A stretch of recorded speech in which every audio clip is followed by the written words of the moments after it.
बागेश्वर का पुष्पवती वंश, जिसको अपन वर्धन वंश के नाम से जानते हैं। ठीक है, पुष्पवती ने इस वंश की स्थापना की थी।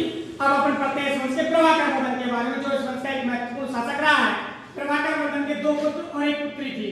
प्रभाकर वर्धन, ठीक है, इसके 2 पुत्र थे और 1 पुत्री थी। पहला था राज्यवर्धन, एक था हर्षवर्धन जो प्रतापी और योग्य शासक था, और एक बहन थी राजश्री। ठीक है, अब इनके बारे में पढ़ते हैं। अपना साम्राज्य विस्तार के तहत इसने राजश्री का विवाह कन्नौज के मौखरी वंश के शासक ग्रहवर्मा के साथ किया। किसके साथ किया? ग्रहवर्मा के साथ किया।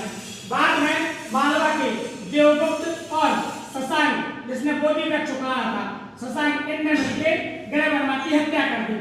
अब राज्यवर्धन आता है और ये लोग राज्यवर्धन की हत्या कर देते हैं।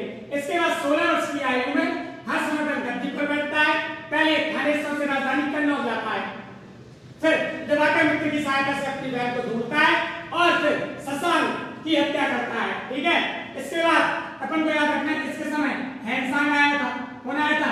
हैंसांग, जिसने सीयू की रचना की है। ठीक है, इसके बाद आपको याद रखना है इसके समय एक मयूर रचयिता थे जिसने सुभाषित की रचना की है।